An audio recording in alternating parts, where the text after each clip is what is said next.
Of course, knowing all the theory is one thing, but nothing really actually happens until we actually start using these tools, right? So let's take every instrument that you're likely to come across and break them down into the frequency ranges that you really need to be aware of.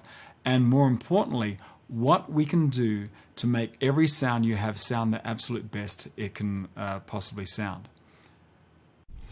So now that we've seen a couple of examples of how we've actually gone in and found these frequencies, to save time, because we're going to go through a lot of tracks here, I've basically pre-set up EQ for each of these tracks, and we'll explain and listen to the various bands that I've chosen.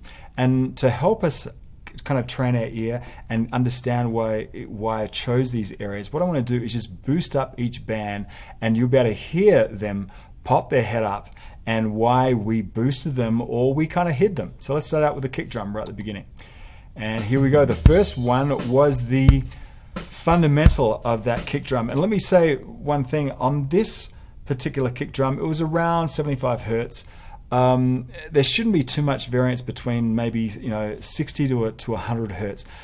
Remember that frequency is exponential. It doubles every octave. So it kind of, instead of being linear like this, it kind of goes straight up like this. So in the lower frequencies, we're really looking at a difference between 60 to 100 is about 40, maybe 50 Hertz of where that fundamental will lie. In the top end, you'll be scanning around thousands of frequencies, like the difference between 12K and 13K, really not that much, where we're talking about just the difference of 50K down here. So really learn particularly these lower frequencies. If you're going to start out, learn these lower frequencies. And let's have a listen, and we'll boost this up and listen for that, that bottom end, that thump of that kick drum.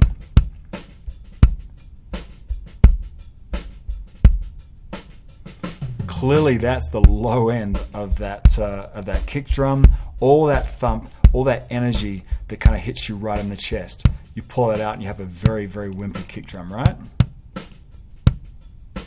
Now the next frequency band I went after was the boxiness, around 320 in this case right here. Let's boost it up and have a listen.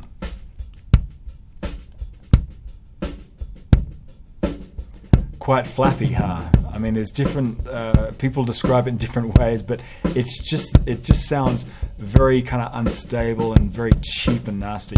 So just pulling that out a little bit does a couple of things. It hides that boxiness in there.